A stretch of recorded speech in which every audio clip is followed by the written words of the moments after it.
Kami memandang memang untuk dari pergerakan IHSG ya dalam jangka waktu pendek ini akan rawan untuk kembali terkoreksi ya, karena pun penguatan yang terjadi hari ini tidak begitu signifikan dan memang hal ini akan didorong oleh pada minggu depan akan ada juga hasil dari FOMC meeting ya di The Fed sendiri yang nantinya juga apabila nanti ada kebijakan yang memang cukup mendorong dari IHSG ini kembali turun, ini juga akan menjadi konfirmasi bahwa kami juga melihat dalam waktu dekat IHSG akan relatif untuk terkoreksi dan nanti sampai di akhir Desember memang kami melihat akan ada sideways dalam jangka menengah ya yang nantinya akan ada potensi kembali rebound di mendekati akhir-akhir di kuartal 4 tahun 2022. Jadi memang pergerakannya kami cermati ini akan koreksi dalam jangka pendek, lalu ada sideways sedikit dan mendekati akhir tahun ini akan terjadi penguatan. Memang cukup fluktuatif ya untuk dari pergerakan IHSG nanti untuk di sampai akhir Desember 2022.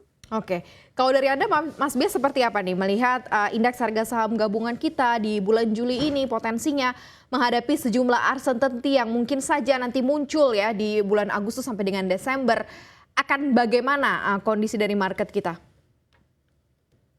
Ya, buat saya balik lagi ke earnings ya, ke kinerja fundamental. Kita akan lihat bagaimana emiten-emiten membukukan kinerja di kuartal kedua di akhir bulan ini, dan itu saya pikir akan jadi sentimen utama bagaimana market akan menyikapi bagaimana kinerja fundamental emiten gitu, dan itu akan menjadi lebih penting ketimbang story global yang memang sudah berjalan cukup lama beberapa waktu ini.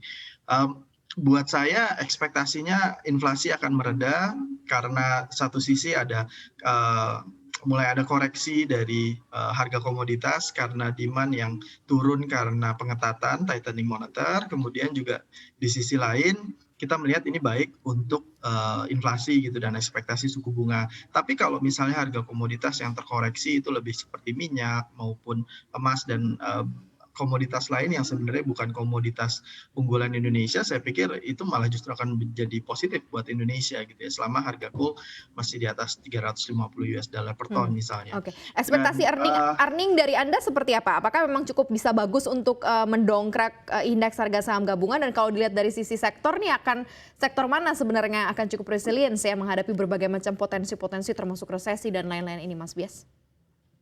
Ya, yang menarik buat saya kita harus mencermati bagaimana rilis kinerja saham-saham sektor pertambangan misalnya ya, batu bara dan juga nikel yang kita ekspektasikan akan sangat baik di kuartal kedua. Sektor perbankan juga berpotensi membukukan earnings yang cukup baik. Kenapa?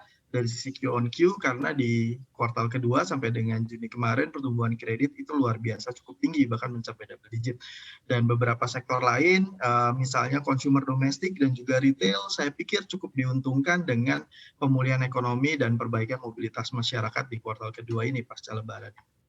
Oke, kalau dari Anda seperti apa Mas Akil? Melihat tadi kan ada satu poin terkait mengenai earnings ya, sejauh mana sih ekspektasi Anda juga terhadap laporan keuangannya para emiten cukup baikkah di tengah kondisi inflasi dan lain-lainnya? Dan plus juga sektor apa yang nantinya akan cukup bisa menyita perhatian dan bisa menjadi salah satu pilihan juga nih bagi para pelaku pasar? Ya, memang untuk earning sendiri ya, yang memang masih akan cenderung tinggi. Kami menilai ada di sektor pertambangan, terutama di batu bara yang memang didorong oleh adanya peningkatan dari harga komoditasnya. Yang berikutnya nanti akan berdampak kepada kinerja keuangan, dan berikutnya memang untuk dari sektor banking ini juga masih akan kami cermati menunjukkan pertumbuhan yang cukup baik, dan kita lihat juga ada pertumbuhan kredit yang dicermati ya oleh Bank Indonesia juga akan adanya potensi kenaikan kembali. Dan kita lihat memang untuk dari sektoral yang akan terrotasi begitu ya, memang yang akan cukup ramai kami cermati itu ada dari sektor consumer untuk di retail juga. Ini yang memang akan cukup ramai mengingat adanya kita lihat kenaikan inflasi yang kita akan mendorong kepada saham-saham yang defensif seperti itu. Dan memang yang perlu dihindari karena kita juga harus mencermati ya dengan adanya rupiah yang semakin terdepresiasi, yang harus dihindari adalah emiten-emiten ataupun juga sektoral yang ini ada impor ya, ataupun juga mereka mengimpor bahan baku, itu juga akan menjadi faktor negatif ya, ataupun juga sentimen negatif untuk kepada emiten tersebut. Jadi yang perlu dicermati adalah